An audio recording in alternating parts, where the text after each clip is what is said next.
आज के इस कार्यक्रम का मकसद तो बड़ा था, और जैसा कि आप लोग जानते हैं, आप लोगों ने कहा कि हो सकत है राज्य स्तरीय कार्यकर्ता प्रशिक्षण अभियान, यानी कौन हो, क्या हो सकता है, क्या हो सकता है, क्या हो सकता है,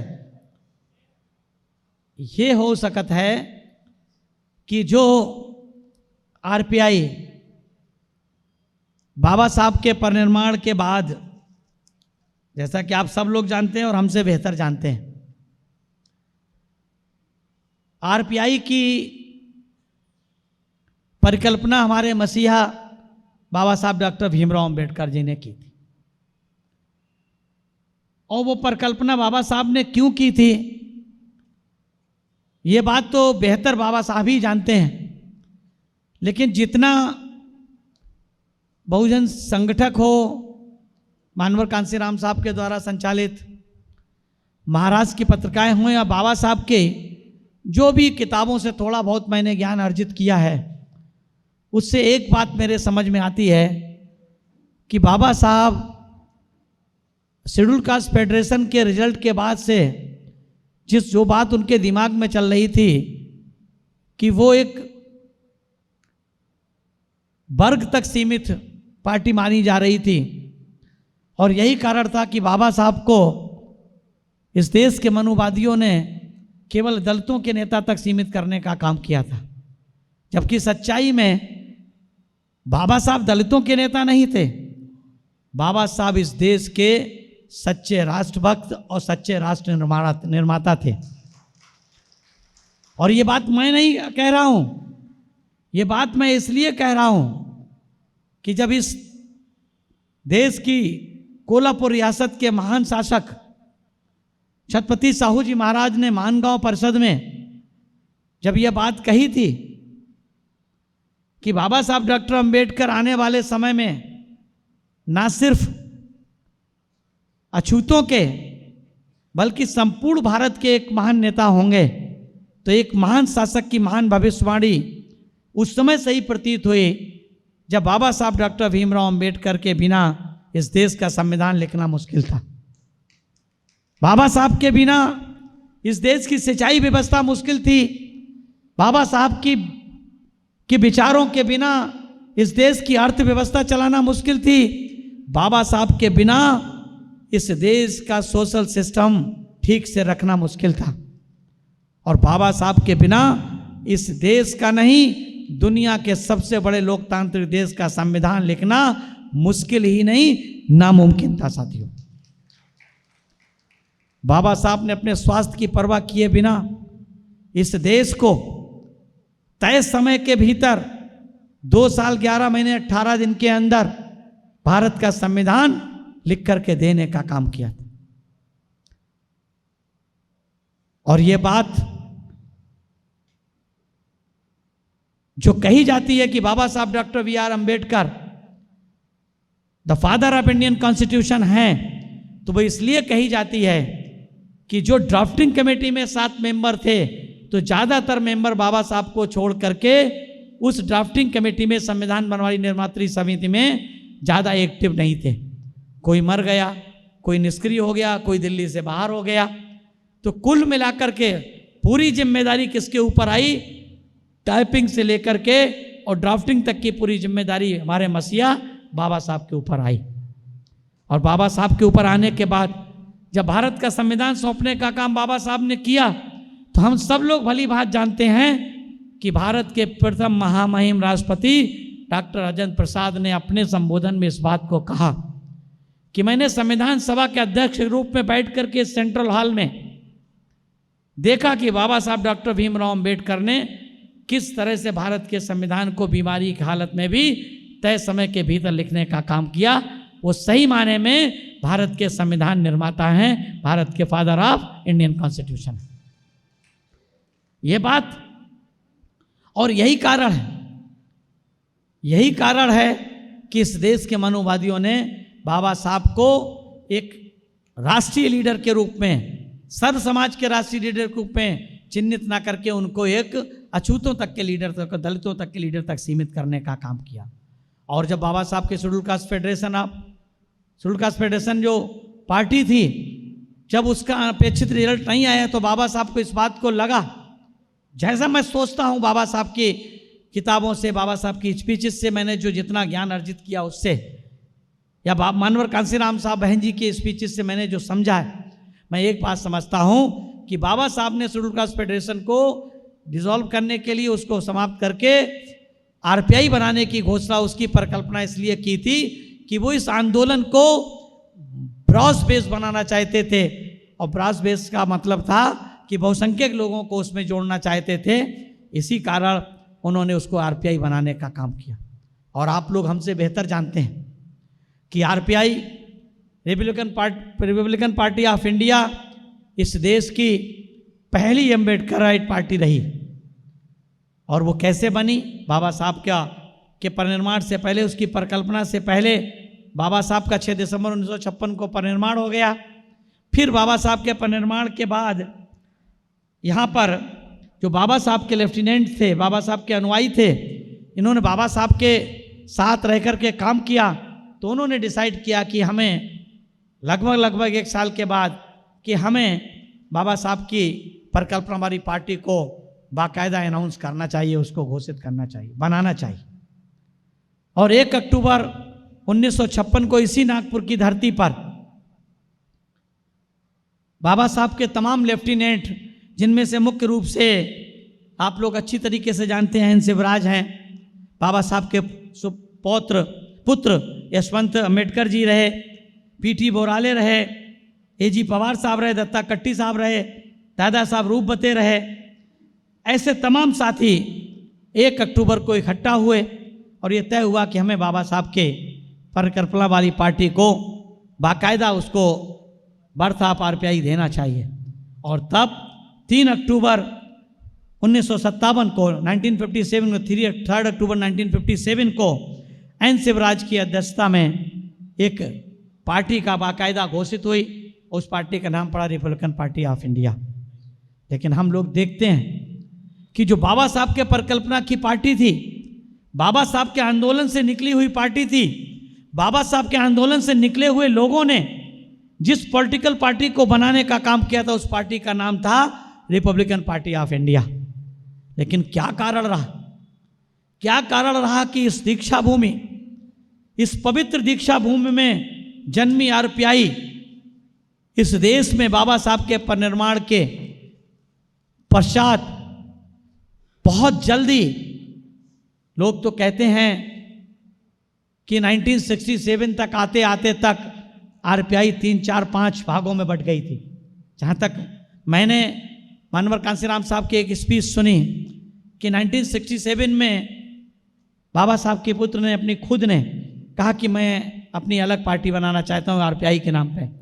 यानी कि चौथी आरपीआई पार्टी 1967 में बन गई। और 1971 आते आते तक आरपीआई जो हमारे मसीहा बाबा साहब डॉक्टर भीमराव अंबेडकर की परिकल्पना की पार्टी थी, उनके आंदोलन से निकले हुए लोगों के द्वारा बाबा साहब की इच्छा के अनुसार बनाई जाने वाली पार्टी थी। वो पार्टी 1971 तक आते आते तक इतने भाग में बट गई और बटने के साथ साथ उस पार्टी के साथ एक सीट के ऊपर, केवल एक पार्लियामेंट्री सीट के लिए, जो वो भी रिजर्व सीट थी, उस सीट के लिए दादा साहब बी.आर. गायकवाड़ ने मोहन धारिया के साथ संत गाडगे धर्मशाला पूना में अलायंस करके, कांग्रेस के साथ अलायंस करके 521 पार्लियामेंट सीटों में से 520 सीटें कांग्रेस को दे करके एक सीट आरपीआई को लेकर के, और ये कह करके संबोधित करने का काम किया कि वो दो विचारधाराएं जो जीते जी कभी एक नहीं हो पाई, उनके परिनिर्माण के बाद 2 विचारधाराओं की युति हो गई। साथियों, उस समय इस सदी के महानायक मानवर श्री कांसीराम साहब ने बाबा साहब के आंदोलन को बहुत अच्छी तरीके से अध्ययन कर लिया था। बहुत अच्छी तरीके से अध्ययन करने का काम बाबा साहब के आंदोलन को मानवर कांसीराम साहब ने किया था। और यही कारण था कि मानवर कांसीराम साहब उस युवती को पूना के संत गाडगे धर्मशाला के बाहर उसके परिणाम को देखने के लिए बाहर खड़े हुए थे। बेचैनी के साथ उस भीड़ में जो लोग बाहर खड़े थे, वो इधर उधर टहलने का काम कर रहे थे। और जब इसकी घोषणा हुई कि 521 पार्लियामेंट्स में से 520 सीटें कांग्रेस को जाएंगी और एक सीट, केवल एक सीट मात्र आरपीआई को जाएगी, तो मानवर कांसीराम साहब को बहुत हर्ट हुआ, बहुत दर्द महसूस हुआ। और उन्होंने कहा क्या हो गया। उन्होंने बहुत प्रयास किया, जो उस समय आरपीआई के लोग थे, क्योंकि सबको पता है और आपको बेहतर पता है, नागपुर वालों को बेहतर पता है कि बाबा साहब डॉक्टर भीमराव अंबेडकर के इस आंदोलन को मानवर श्री कांसीराम साहब ने अपनी क्लास 1 की नौकरी को दांव पे लगा करके, लात मार करके बाबा साहब के आंदोलन को मंजिले मसूक तक, यानी कि लॉजिकल एंड तक पहुंचाने का संकल्प लेने का काम किया। डीआरडीओ की घटना से सब लोग वाकिफ हैं, बार बार बताने की जरूरत नहीं है किस तरह से बाबा साहब ने दीना भाना, जो एक 4th क्लास के एम्प्लॉई के उस छोटे सी चिंगारी को अपने दिल में बसा करके उस आंदोलन को एक बड़े आंदोलन में तब्दील करने का काम किया। और उन्होंने शुरुआती दौर में इस आंदोलन को लॉजिकल एंड तक पहुंचाने के लिए बाबा साहब की परिकल्पना वाली पार्टी आरपीआई में ही काम करने का मन बनाया, आरपीआई के साथ काम किया। उन्होंने तमाम अपने एम्प्लॉयज साथियों से पैसा इकट्ठा करके आरपीआई के लोगों को चंदा देने का काम किया। और जिन लोगों ने पूना का बामसेव का दफ्तर देखा होगा, उन लोगों को पता होगा 2 कमरे का वो दफ्तर था, उसमें आगे के कमरे में बामसेव चलती थी और दोनों कमरे में ज्वाइंट गेट था, पीछे के कमरे में आरपीआई चलती थी, जिसमें साइक्लोस्टाइल मशीन, टाइपिंग की मशीन हुआ करती थी। तमाम आप लोग जानते होंगे। मानवर कांसीराम साहब ने बामसेव के साथियों से, एम्प्लॉइज के साथियों से एक पैसा इकट्ठा करके उन्होंने दादा साहब रूप बते को पार्लियामेंट की सुविधाएं देने का काम किया था। एमएम कांबले को विधायक की सुविधाएं देने का काम किया था। राज साल्वी को कारपोरेटर की सुविधाएं देने का काम किया था, ताकि वो अपनी पार्लियामेंट कॉन्स्टिट्यूंसी में, अपने पार्लियामेंट के क्षेत्र में अपने लोगों का काम एक पार्लियामेंट की मेंबर की तरह कर पाए। किसके माध्यम से? पढ़े लिखे कर्मचारियों, अधिकारियों के माध्यम से। वो किस तरह से, वो क्यों? क्योंकि वो चाहते थे बाबा साहब की परिकल्पना वाली पार्टी से इस देश में सामाजिक आर्थिक परिवर्तन का आंदोलन चलता रहे। लेकिन साथियों क्या हुआ 1971 में, जब ये लोग पार्टी छोड़कर जाने के लिए तैयार थे, वो आर भोले जो ये नारा लगाते थे, आर भोले करें पुकार, पूना पैक्ट का करो धिक्कार, वही आर भोले जब कांग्रेस में चले गए और जब 50 साल पूना पैक्ट के हुए तो उसका गोल्डन डे मनाने के लिए तैयार थे। लेकिन तब उनके उस आंदोलन की हवा निकालने का काम मानवर कांसीराम साहब ने पूना से लेकर जालंधर तक साइकिल यात्रा के माध्यम से उसकी हवा निकालने का काम किया। पूना पैक्ट धिक्कार बाबा साहब ने अपने जीते जी मनाने का काम किया। उसी पैटर्न पे मानवर श्री कांसीराम साहब ने पूना पैक्ट धिक्कार मनाने का काम किया। दादा साहब रूप बते, दादा साहब BR गायकवाड़, तमाम साथी जो बाबा साहब के साथ उन्होंने काम किया, बाबा साहब के चरणों में रह करके काम किया, वो लोग कांग्रेस में अपना और अपने परिवार का भला देखने लगे। मानवर कांसीराम साहब ने उनसे कहा, ये बात साथियों मेरे दिमाग में, जहन में क्यों आ गई? वो इसलिए आ गई कि आपका ये टाइटल है कि हो सकत है। जब मानवर श्री कांसीराम साहब महाराष्ट्र के उन साथियों को जिन्होंने बाबा साहब के साथ आरपीआई के मूवमेंट से के माध्यम से या बाबा साहब के साथ शेड्यूल कास्ट फेडरेशन के मूवमेंट के माध्यम से, इंडिपेंडेंट लेबर पार्टी के माध्यम से, या फिर बाबा साहब के विभिन्न आंदोलनों के माध्यम से, वो चाहे चौधार तालाब का आंदोलन हो, चाहे कालाराम टेम्पल का आंदोलन हो, चाहे फिर वो साइमन कमीशन का आंदोलन हो, या फिर बाबा साहब के द्वारा लॉर्ड लुथियन कमेटी के मेंबर बन के उस कमेटी के लोगों को, उस कमेटी के माध्यम से अपने लोगों को जागृत करने का आंदोलन हो। तो जो लोग बाबा साहब के साथ काम करते थे, उन लोगों को मानवर कांसीराम साहब ने कहा कि आप लोग क्यों कांग्रेस में जा रहे हैं? बाबा साहब की विचारधारा अच्छी, ये आंदोलन अच्छा है। तो वो लोग कहते थे कि बाबा साहब की विचारधारा अच्छी है, यह आंदोलन भी अच्छा है लेकिन सफल हो सकत नहीं, सफल हो सकत नहीं। मानवर कांसी राम साहब उनसे पूछते थे कि सफल हो सकत नहीं का आपका क्या मतलब है, तो वो कहते थे कि विचारधारा अच्छी है लेकिन जिस विचारधारा से स्वयं बाबा साहब डॉक्टर भीमराव अंबेडकर स्वयं एमएलए नहीं बन पाए, एमपी नहीं बन पाए, तो हम एमएलए एमपी नहीं बन सकते। मानवर कांसी राम साहब ने उनसे पूछा क्या एमएलए और एमपी बनना जरूरी है, तो वो कहते हाँ जरूरी है। मानवर कांसी राम साहब ने कहा कि एमएलए और एमपी बनना जरूरी नहीं, अगर आंदोलन रहेगा तो हमारे एमएलए भी बनेंगे, एमपी भी बनेंगे, मिनिस्टर भी बनेंगे, मिनिस्ट्रियां भी बनेंगी और चीफ मिनिस्टर भी बनेंगे। मानवर कांसी राम साहब ने इस बात का गहन अध्ययन किया। उनकी इस दर्द भरी बात, उनकी इस दर्द भरी बात की जो पीड़ा उन्हें, उससे जो दर्द महसूस हुआ, उन्होंने इस बात का विचार किया, सोचा आखिर क्या कारण है, एक पवित्र आंदोलन को लोग छोड़ छोड़ करके क्यों जा रहे हैं। तब उन्हें बाबा साहब की वो बात जो उन्होंने 18 मार्च 1956 पे बड़ी भीड़ के सामने 50,000 की भीड़ में हमारे रैना जी की धरती, आगरा की धरती पर रामलीला मैदान में कहा था कि मुझे पढ़े लिखे लोगों ने धोखा दिया। बहुत लोगों ने इस बात को सुना होगा लेकिन इसका अर्थ सही मायने में किसी ने लगाने का काम नहीं किया, इसके अर्थ को समझने का काम नहीं किया। एनालिसिस ऑफ कास्ट लाखों लोगों ने बाबा साहब की पढ़ी होगी लेकिन किसी ने भी एनालिसिस ऑफ कास्ट से कोई सबक लेने का काम नहीं किया। अगर बाबा साहब की इस बात से किसी ने दर्द को महसूस किया, बाबा साहब की उस पीड़ा को जो उन्होंने कहा था कि मुझे पढ़े लिखे लोगों ने धोखा दिया है, अगर किसी ने महसूस किया होता, किसी बाबा साहब के लेफ्टिनेंट ने महसूस किया होता, तो शायद वो बाबा साहब के इस आंदोलन को छोड़ के नहीं जाते। मानवर कांसी राम साहब ने निष्कर्ष के रूप में ये बात कही कि the people whose non political roots are not strong, the people whose not political roots are not strong, they can not succeed at political level. जिस समाज की गैर राजनीतिक जड़ें मजबूत नहीं होती हैं, वो समाज राजनीतिक रूप से सफल नहीं हो सकता है।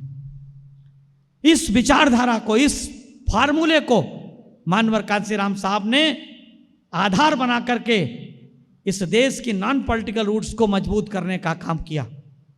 लेकिन एक बात आप लोग जान लीजिए, मानवर कांसी राम साहब ने शुरुआती दौर में नॉन पॉलिटिकल रूट्स को इसको मानने का काम किया, पढ़े लिखे कर्मचारियों अधिकारियों को, लेकिन बहुत शीघ्र मानवर कांसी राम साहब ने नॉन पॉलिटिकल रूट्स को मानने का काम किसको कर दिया? जो लोग अंबेडकर की विचारधारा में विश्वास करते हैं, जो अंबेडकरी विचारधारा के साथ चलने का काम करते हैं, वो सब के सब नॉन पॉलिटिकल रूट्स हैं। हमें यह नहीं मानना चाहिए खाली कि केवल पढ़े लिखे कर्मचारी अधिकारी हमारी नॉन पॉलिटिकल रूट्स हैं। यहाँ जो लोग बैठे हुए हैं, आज हिंदू मैथोलॉजी का, आज हिंदू धर्म का, सो कॉल्ड हिंदू धर्म का जो सबसे बड़ा पर्व माना जाता है महाराष्ट्र में, आज उसका दूसरा दिन है। आज उसका दूसरा दिन है। इस पैमाने पर पूरे महाराष्ट्र में बड़े जोर शोर से भीड़ होती है, लेकिन उसके बाद भी इस नागपुर में इतनी बड़ी संख्या में आप लोग सुबह से इकट्ठा हैं, इस बात का एहसास दिला रहे हैं कि आप लोग गैर राजनीतिक जड़ें इस मूवमेंट की हैं। आप लोग इस मूवमेंट की गैर राजनीतिक जड़ें हैं। आप लोगों इस बात को का सबूत दे रहे हैं। इसलिए साथियों, हमारे मसीहा ने जो कार्य बाबा साहब के जीते जी नहीं हो पाए, जबकि वो आंदोलन पवित्र था, नहीं हो पाया, उस आंदोलन को मंजिले मकसूद लॉजिकल एंड तक पहुंचाने का जो संकल्प अपनी मां को 24 पन्ने का पत्र लिख करके देने का काम किया, वो आंदोलन आज देश की तीसरी बड़ी राजनीतिक पार्टी के रूप में फल फूल रहा है साथी, देश की तीसरी बड़ी राजनीतिक पार्टी के रूप में, और वो है बहुजन समाज पार्टी साथी। बहुजन समाज पार्टी, ये पार्टी साथियों ऐसे ही नहीं इस आंदोलन तक पहुंच गई है। इस पार्टी को सींचने के लिए मानवर कांसी राम साहब आदरणीय बहन जी ने अपना खून पसीना लगाने का काम किया। आदरणीय बहन जी के पैरों में छाले पड़ जाते थे, मानवर कांसीराम साहब की टूटी चप्पल तक लोगों ने देखी है। टूटी हवाई चप्पल से उन्होंने हेलीकॉप्टर से सफर करते देखा लोगों ने उनको।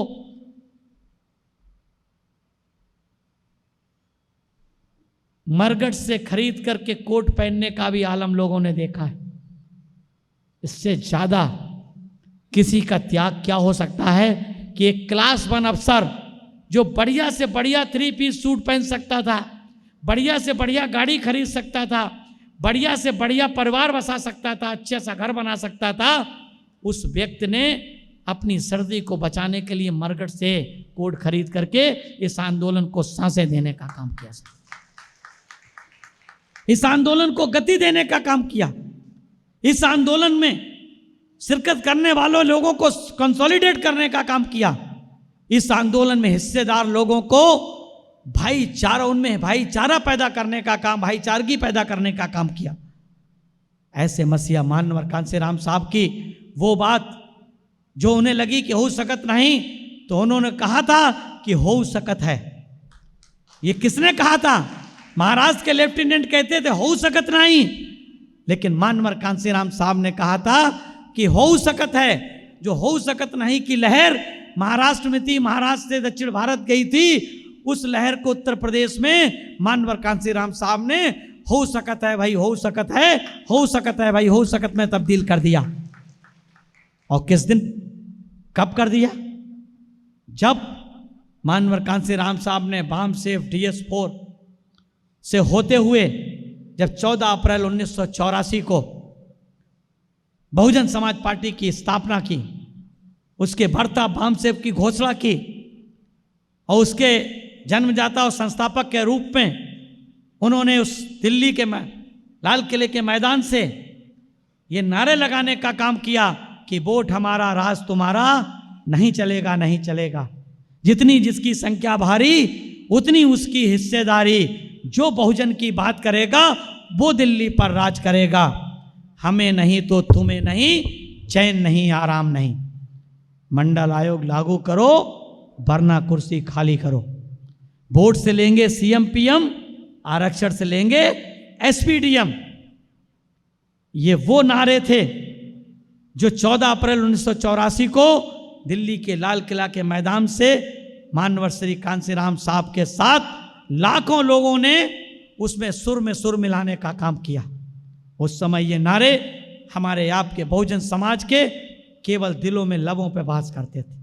किसी ने नहीं सोचा था कि ये एक लिमिटेड पॉलिटिकल एक्शन वाली पार्टी जिसके पास कोई संसाधन नहीं है, और वो लोग कहते हैं कि वोट हमारा राज तुम्हारा, नहीं चलेगा नहीं चलेगा। वो लोग कहते हैं हमारे वोटों से अपनी सरकार बनेगी। लोग जब साइकिल से नीला झंडा लगा करके हाथी के चुनाव निशान वाला जब निकलते थे, नीला झंडा तो साथियों बहुत लोग लगाते हैं, आपको सबको पता है, लेकिन नीला झंडा जो बाबा साहब के चुनाव चिन्ह वाला नीला झंडा है, यह हाथी चुनाव चिन्ह किसका है साथियों? बाबा साहब की परिकल्पना का है। हमारे साथी रैना जी ने कहा नहीं कि ताकत का प्रतीक, जिसको ये पता ही नहीं कि उसमें कितनी ताकत, ये क्यों नीला झंडा, क्यों हाथी चुनाव निशान बाबा साहब ने रखा था?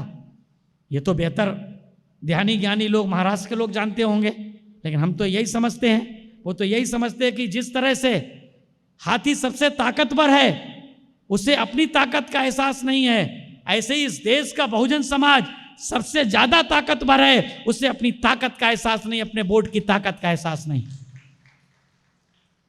इसलिए उस नीले झंडे में जब हाथी चुनाव निशान लेकर के साइकिल पे लोग निकलते थे तो लोग कहते थे कि ये चमार बौरा गए, ये चमार पागल हो गए, कहते कि हमारा MLA बनेगा, हमारा MP बनेगा। लेकिन साथियों तब किसी ने नहीं सोचा, जब श्रीमती इंदिरा गांधी जी की हत्या के बाद जब आम चुनाव हुए लोकसभा के, उस समय बहुजन समाज पार्टी एक शैशवावस्था में थी, एक बाल्यावस्था में थी। बल्कि शैशवावस्था में थी, बाल्य अवस्था भी नहीं कह सकते, शैशवावस्था में थी। 14 अप्रैल 1984 को बनी, नवंबर दिसंबर से जनवरी 85 तक चुनाव हुए, लेकिन मात्र 6, 7, 8 महीने की पार्टी बहुजन समाज पार्टी ने, जो 1957 3 अक्टूबर 1957 को बाबा साहब की परिकल्पना वाली पार्टी उनके लेफ्टिनेंटों ने बनाई थी, उससे ज्यादा वोट मात्र 6 महीने में हासिल करने का काम किया था पार्लियामेंट। और उन सब में सबसे ज्यादा वोट 44,400 कुछ वोट बहुजन समाज पार्टी की राष्ट्रीय अध्यक्ष उस समय की मानवर कांसी राम साहब की परम शिष्य आदरणीय बहन कुमारी मायावती जी ने सबसे ज्यादा वोट लेने का काम किया था, मात्र 6 महीने में। लेकिन जब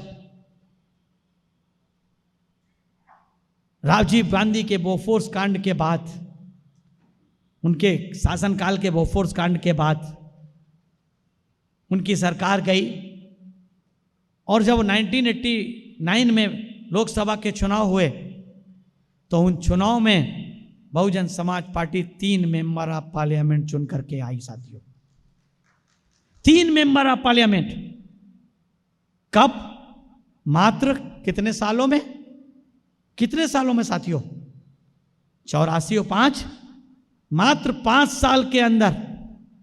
आप लोगों को साथियों पता है कि नहीं पता है, लेकिन मैं पता है तो भी मैं बता देना चाहता हूं, इस देश में बहुजन समाज पार्टी एकमात्र ऐसी पार्टी है जो सबसे कम समय में राष्ट्रीय पार्टी का दर्जा प्राप्त करने वाली पार्टी है साहब। सबसे कम समय में रजिस्टर्ड होने वाली पार्टी है बहुजन समाज पार्टी।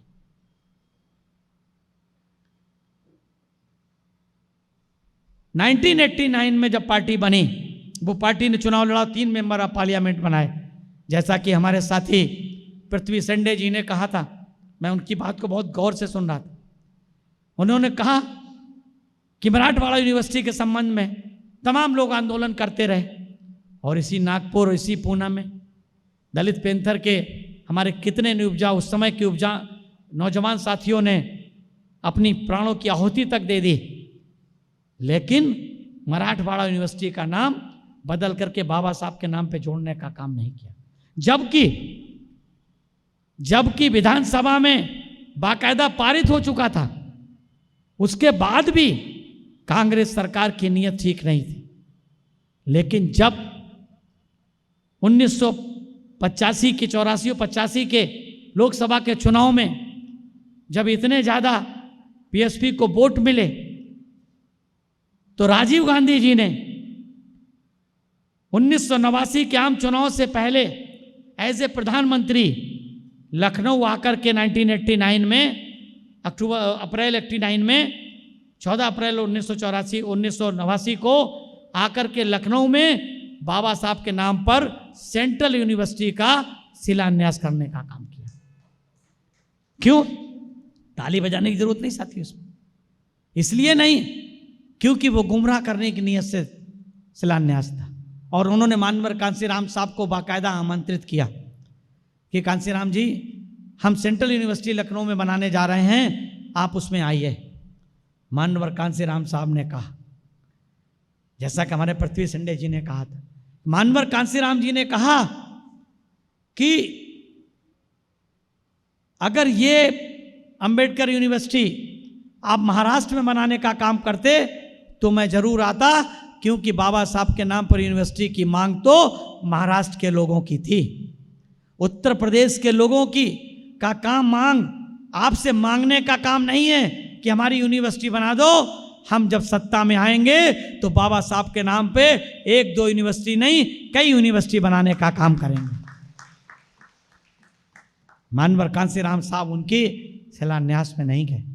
मानवर कांसीराम साहब इलाहाबाद में थे, इधर राजीव गांधी जी शिलान्यास कर रहे थे, उधर मानवर कांसीराम साहब इलाहाबाद में प्रेस कॉन्फ्रेंस संबोधित कर रहे थे और अपने बहुजन समाज के लोगों को आगाह कर रहे थे कि राजीव गांधी जी लखनऊ आए हैं, वो बाबा साहब की यूनिवर्सिटी के नाम पर जो उत्तर प्रदेश के लोगों ने पॉलिटिकल पावर की मास्टर की तरह अपना हाथ बढ़ाना शुरू किया है, वो अंबेडकर यूनिवर्सिटी के नाम पे उस पॉलिटिकल पावर की मास्टर की को छिपाने का काम कर रहे हैं, जैसा कि छिपाते आए। और उसका परिणाम निकला। 1989 में 3 मेंबर ऑफ पार्लियामेंट आए। उन 3 मेंबर ऑफ पार्लियामेंट के दम पर मानवर श्री कांसीराम साहब ने, आदरणीय बहन जी ने बाबा साहब को, जिनको उनके परिनिर्माण के एक लंबे समय तक सम्मानित करने का काम नहीं किया, 56 और 10 66 और 10 76 और 10 कितना हुआ 86 और 4 90, 34 साल से उनकी सुध लेने का काम किसी पॉलिटिकल पार्टी ने नहीं किया था। वो काम किसके दम पर हुआ? मात्र 3 मेंबर ऑफ पार्लियामेंट के दम पर। जब वीपी सिंह की अल्पमत की सरकार को मानवर श्री कांसीराम साहब आदरणीय बहन जी ने समर्थन देने का काम किया, शर्तों के साथ कि बाबा साहब को भारत रत्न देना चाहिए और मंडल कमीशन की रिपोर्ट को लागू करना चाहिए। जब 3 मेंबर ऑफ पार्लियामेंट के दम पर राजीव गांधी जी की सरकार चली गई, वीपी सिंह जी की सरकार आ गई, और जब वो दिल्ली के मुगल से हट करके जब वो सड़क रोड मास्टर बन गए, तो मानवर कांसीराम साहब को मिले और कहा कि कांसीराम जी आपको क्या मिला? आपको क्या मिला? आपके केवल 3 मेंबर ऑफ पार्लियामेंट जीते, लेकिन आपने मेरे 70 मेंबर ऑफ पार्लियामेंट हरा दिए। अगर आप हमसे मिलके लड़ते, आपके 30 हो जाते, हमारी सरकार बच जाती। मानवर कांसीराम साहब ने राजीव गांधी से कहा, 89 के लिए इतना काफी है, आगे की आगे देखेंगे। उन्होंने क्यों ये बात को कहा? उन्होंने कहा कि राजीव गांधी को मैंने दिल्ली के मुगल से रोड मास्टर बनाया, क्योंकि कांसीराम तो पैदाइशी रोड मास्टर है, उसे तो परवाह है नहीं। ये आर्ट थी हमारे मसीहा मानवर कांसीराम साहब में, जिन्होंने ये कहा कि हो सकत है। आज साथियों, हो सकत है, ये अगर स्लोगन के साथ, इस बात के साथ हम लोग यहां पर इकट्ठे हुए हैं, तो जब उत्तर प्रदेश जहां के लोग बाबा साहब को थोड़ा थोड़ा जानते थे और बहुत कम मानते थे, उन लोगों ने बाबा साहब की बात को मान करके इस बात को सही साबित किया कि ये विचारधारा अच्छी है, ये आंदोलन अच्छा है, और इस आंदोलन से न केवल एमएलए एमपी बन सकते हैं, मिनिस्ट्रियां बन सकती हैं, चीफ मिनिस्टर बन सकते हैं, 1 बार 2 बार नहीं, 4 बार बन सकते हैं। इस बात को जब प्रूफ कर दिया, तो साथियों आप लोग तो बाबा साहब की धरती के, आप लोग तो बाबा साहब की उस पवित्र पावन भूमि से हैं, जिस पावन भूमि से बाबा साहब ने लाखों लोगों को दीक्षा देकर, लाखों लोगों के साथ दीक्षा लेकर के, लाखों लोगों को दीक्षा देकर के इस देश में एक बौद्धिज्म का एक नया वातावरण, अगर नव पुनर्जागरण हम कहें बौद्ध धर्म का, या हम ये कहें कि दूसरा धम्म चक्र प्रवर्तन, तो साथियों इसमें कोई अतिशयोक्ति नहीं। और साथियों वो दिन दूर नहीं है जब इस देश में एक तीसरा बड़ा धम्म चक्र प्रवर्तन होगा। लेकिन वो कब संभव हो सकता है साथियों? जब हम लोग पॉलिटिकल पावर की मास्टर की अपने हाथ में लेने का काम करें। पॉलिटिकल पावर साथियों, आप लोग इस भूमि से हैं, आप लोग बाबा साहब को अच्छी तरीके से जानते हैं, बाबा साहब को आप मानते हैं। अगर बाबा साहब को आप जानते हैं, मानते हैं, उनकी विचारधारा को मानते हैं, तो आप लोग और कुछ करें मत करें, लेकिन कम से कम अपना उस कीमती वोट, जिस वोट की खातिर बाबा साहब डॉक्टर भीमराव अंबेडकर हमारे मसीहा ने, दुनिया के महानतम विद्वान, सिंबल ऑफ नॉलेज, हिमाच्छादित हिमालय जैसे पवित्र उस व्यक्ति ने अपने परिवार की, अपने जीवन की आहुति देने का काम किया। जिस आंदोलन के लिए अगर हम उनकी उस बात को, क्योंकि वो अपने परिवार की आहुति दे करके हमारे लिए लंदन से बराबर के वोट का अधिकार लेकर के आए थे। अपने बच्चों की कुर्बानी, अपनी पत्नी की कुर्बानी, अपनी पूरी जीवन की, अपनी जवानी की कुर्बानी, अपने बचपन की कुर्बानी, अपनी युवा अवस्था की कुर्बानी। कौन सी कुर्बानी हमारे महापुरुष बाबा साहब ने नहीं दी है? और उस कुर्बानी के बाद हमें भारत के संविधान में कौन सा अधिकार छूटा है जो नहीं मिला है? शिक्षा के बराबर का अधिकार, बराबर पहनने का अधिकार, बराबर खाने का अधिकार, बराबर अच्छे मकान में रहने का, अपने धर्म को मानने का अधिकार, शिक्षा और सरकारी नौकरियों में आरक्षण का अधिकार, कार्यपालिका में एमएलए और एमपी बनने का अधिकार। साथियों, कल्पना कर सकते हैं अगर बाबा साहब डॉक्टर भीमराव अंबेडकर ने अपना सर्वस्व न्यौछावर नहीं किया होता तो आज मैं आमदार और खासदार दोनों जैसे पद धारण करके आप लोगों के बीच में क्या बैठा होता? मैं साथियों उत्तर प्रदेश के किसी चौराहे पे फटा पैजामा पहन के जूते सिलने का काम कर रहा होता। यह देन हमारे मसीहा बाबा साहब डॉक्टर भीमराव अंबेडकर की है कि आज मैं आप लोगों के सामने एक सम्मानित उस सदन का सदस्य, जिस सदन को कभी हमारे मसीहा बाबा साहब ने सुशोभित करने का काम किया, उस सदन का सदस्य जिसको कभी हमारे मसीहा सदी के महानायक मानवर कांसीराम साहब और वर्तमान लीडर आदरणीय बहन जी ने सुशोभित करने का काम किया, उस सदन जिसमें मात्र पूरे देश से 250 मेंबर चुन करके जाते हों, उस मेंबर का सदस्य बनने का मुझे गौरव प्राप्त हुआ। तो ये भाग्य भगवान की देन नहीं, हमारे मसीहा बाबा साहब डॉक्टर भीमराव अंबेडकर के संविधान की देन। बाबा साहब ने भारत के संविधान में हमें बराबर के वोट का अधिकार दिया है और वो वोट का अधिकार इस बात को इंगित करता है कि कोई ऐसा काम नहीं है जो सफल नहीं हो सकता है, कोई ऐसा काम नहीं है जिसको आप कर नहीं सकते हैं। अगर आपकी वोट की ताकत है, आप अगर वोट की ताकत को समझते हैं तो दुनिया का कोई काम भारत में रह करके आप सब काम में सफल हो सकते हैं, अर्थात सफल हो सकता है, सब में सफल हो सकते हैं।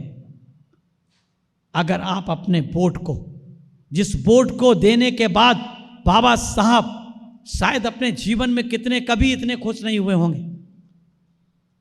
कहते हैं बाबा साहब दुखी तो बहुत बार हुए, इन मनुवादियों की साजिश से दुखी हुए, कुदरत के प्रकोप से दुखी हुए हैं, उनके परिवार के, उनके बच्चों की असमय मृत्यु से दुखी हुए हैं, अपने प्यारे कुत्ते टॉमी की मृत्यु से दुखी हुए हैं।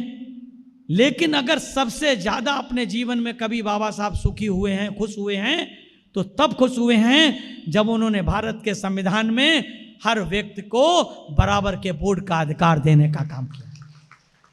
ये मैं नहीं कहता हूं, ये बाबा साहब की पुस्तकों से लिखा हुआ है। उनके साथ जिन लोगों ने काम किया, उन्होंने अपने 25 साल की जो पुस्तक लिखी उसमें लिखा। ये मैं नहीं कह रहा, मैंने उसमें पढ़ा, वही मैं आपको कह रहा हूं कि जब बाबा साहब भारत के संविधान में बराबर के वोट का अधिकार देकर के लौटे तो अपने बरामदे में खुशी से टहल रहे थे, खुश होकर के टहल रहे थे। पीए ने उनके पूछा कि आज साहब बहुत आप खुश हैं? बोले हाँ मैं बहुत खुश हूं, क्योंकि हमने भारत के संविधान में एक ऐसा अस्त्र दे दिया है जिस दिन हमारे लोग इस वोट के अधिकार को समझने का काम करेंगे। इसकी एक स्टोरी भी, जिस दिन हमारे लोग इस वोट के अधिकार को समझने का काम करेंगे उस दिन वो इस देश के हुक्मरान समाज बनने का काम करेंगे साथी। और इसीलिए वोट का अधिकार देने के साथ साथ उन्होंने अपने समाज के लोगों को, इस देश के बहुजन समाज के लोगों को, जिसमें SC ST most backward class के लोग, रिलीजियस माइनॉरिटी के लोग आते हैं, भले लोग अपने आप को कुछ ना समझते हो, बैकवर्ड के लोग अपने आप को झूठा छत्री समझते हो, शेड्यूल कास्ट के लोग अपने आप को झूठा वैश्य छत्री समझते हो, लेकिन सही मायने में इस देश के जो अनटचेबल्स थे, इस देश के वो ट्राइबल थे, इस देश के जो एनिमिस्ट थे, जिनको बाबा साहब ने जिनकी लड़ाई लड़ने का काम किया है, उस बहुजन समाज को, जिनकी संख्या महात्मा ज्योतिबा फुले ने बहुजन समाज के रूप में दी थी, उस बहुसंख्यक समाज को बाबा साहब ने भारत के संविधान में जब बराबर का वोट दिया तो साथ साथ उनको आगाह करने का काम किया था कि हमें अपने वोट की रक्षा अपनी बहन बेटी की इज्जत आबरू की तरह करना चाहिए। जिस तरह से हम अपनी बहन बेटी की इज्जत आबरू को लुटने और बिकने नहीं दे सकते हैं, वैसे ही हम अपने वोट को लुटने और बिकने नहीं देंगे साथियों। जहां जहां पर जिस जिस विधानसभा में, जिस जिस वार्ड में, जिस जिस जगह पर जिन जिन लोगों ने इस बात को समझने का काम किया, उन्होंने अपने गांव के प्रधान से लेकर के अपने लोकसभा के मेंबर ऑफ पार्लियामेंट तक को भी, खासदार को भी चुनने का काम किया। जिन लोगों ने इस वोट की ताकत को समझा, अपना आमदार बनाया, अपना खासदार बनाया, अपनी सरकारें बनाने का काम किया। हमारे साथी ने कहा कि उत्तर प्रदेश ने तो सरकारें बनाई, बिहार ने आमदार बनाए, मध्य प्रदेश ने आमदार खासदार सभी बनाए, हरियाणा ने आमदार खासदार बनाए, पंजाब ने आमदार खासदार बनाए, जम्मू कश्मीर ने बनाए, उत्तराखंड ने बनाए, झारखंड ने बनाए। क्या कारण है? छत्तीसगढ़ ने बनाए, आंध्र प्रदेश ने बनाए, आपके पड़ोस के कर्नाटक ने बनाए। क्या कारण है? बाबा साहब की जन्मभूमि, कर्म भूमि, बाबा साहब के आंदोलन की भूमि महाराष्ट्र में हमने आज तक आमदार खासदार नहीं बनाया, इसलिए क्योंकि हमने इस बात को गंभीरता से लेने का काम नहीं किया कि हम बाबा साहब की विचारधारा पे चल करके सफल हो सकते हैं, सफल हो सकते हैं। इसलिए साथियों, हम लोगों को इस बात को मानना चाहिए। बाबा साहब हमेशा कहा करते थे, मैंने आज बहनों की, अपनी बहनों की बड़ी संख्या में उपस्थिति देख करके मुझे याद आया, मैंने वो लाइनें लिखी बाबा साहब की, मैंने उनको आप लोगों को बताने के लिए लिख ली कि बाबा साहब का मानना था कि एक पुरुष शिक्षित होने का मतलब मात्र एक पुरुष का शिक्षित होना, और एक स्त्री के शिक्षित होने का मतलब एक परिवार का, एक पीढ़ी का शिक्षित होना होता है। साथियों, किसी समाज की अगर तरक्की को नापना है, मापना है, तो उस समाज की महिलाओं की डिग्रियों से नाप सकते हैं कि उस परिवार में कितनी महिलाएं शिक्षित है, उस समाज में। क्यों? क्योंकि परिवार की महिला अगर शिक्षित होगी, अगर आज यहां पर कुल आए हुए लोगों में से 25% महिलाएं हैं, इसका मतलब है कि नागपुर की धरती पे अंबेडकर आंदोलन सफलता की ओर आगे बढ़ रहा है। साथियों, सफलता की ओर आगे बढ़ रहा है। इस बात को सही पैमाने, सही उतारने के लिए तैयार हैं आप लोग कि सफल हो सकते हैं, सफल हो सकते हैं। सफल हो सकते होने के लिए यह जरूरी नहीं है कि हम पूर्ण बहुमत के साथ में अपनी महाराष्ट्र की सरकार बना लें। सफल हो सकते का मतलब ये नहीं है कि हम आधे से ज़्यादा खासदार बना लें, आधे से ज़्यादा आमदार बना लें, या फिर आपके नागपुर में सारे के सारे ज़्यादा से ज़्यादा हम अपने पार्षद चुन करके ले आएं। अगर आप बैलेंस ऑफ पावर भी आते हैं, उत्तर प्रदेश से सीख लेने की ज़रूरत है, समझने की ज़रूरत है। अगर आप बैलेंस ऑफ पावर भी आते हैं, अगर आपके यहाँ कुल पार्षदों की संख्या कितनी है? 156 है। मैं दावे के साथ कहता हूं, अगर आप 35-40 भी पार्षद चुनकर के ले आए नागपुर से, तो मेयर आपका बनेगा। मैं दावे के साथ लिख के कहता हूं। ये मनुवादी पहले तो बहुजन समाज के लोगों को लड़ा लड़ा करके शासन करते थे, अब इस देश का अंबेडकरवादी, इस देश के बहुजन समाज के लोग भी आपस में इन मनुवादियों को लड़ा के शासन करना सीख गए। साथी, उत्तर प्रदेश इस बात का गवाह है। 425 की विधानसभा में 67 आमदारों के दम पर बहन जी ने 2-2 बार अपनी पूर्ण बहुमत की अपनी सरकार चलाने का काम किया। अगर आप 40 अगर आप चुन करके आ गए पार्षद, तो आपका मेयर बनेगा। साथी, इसलिए आप लोग इस बात को ध्यान में रखें कि सुख और दुख दोनों आपकी परीक्षाएं लेते हैं। सुख और दुख दोनों आपकी परीक्षाएं लेते हैं। सुख मनुष्य के अहंकार की परीक्षा लेता है। अगर आपके पास सुख है, आप पार्षद बन गए और 5 साल आप पार्षद रहे, और 5 साल पार्षद आपने रह करके अहंकार में आकर के अपने वार्ड के लोगों का कोई सुध लेने का काम नहीं किया है, तो इसका मतलब है कि आपके उस सुख, जो सुख आपको मिला था पार्षद बनने का, वो अहंकार आपकी परीक्षा ले रहा था, और दुख आपके धैर्य की परीक्षा लेता है। जो लोग नहीं जीते, कम वोटों से हारे, अगर वो लगातार 5 साल तक उस क्षेत्र में काम करते रहे होंगे तो इस बार वो जरूर चुन करके आएंगे साथियों। या जिन लोगों ने, जिन्हें टिकट नहीं मिली होगी पिछली बार, और अगर फिर भी वो 5 साल तक पार्टी के साथ लगे रहे होंगे, अपने वार्ड में काम करते रहे होंगे, इस दुख के कि भाई चलो ठीक है नहीं मिली कोई बात नहीं, अगर उन्होंने उसमें धैर्य रखने का काम किया होगा तो निश्चित रूप से इस बार वो टिकट भी पा सकते हैं और पार्षद बन करके भी आ सकते हैं साथियों। इसलिए सुख आपके धैर्य की, आपके अहंकार की परीक्षा लेता है, दुख आपके धैर्य की परीक्षा लेता है।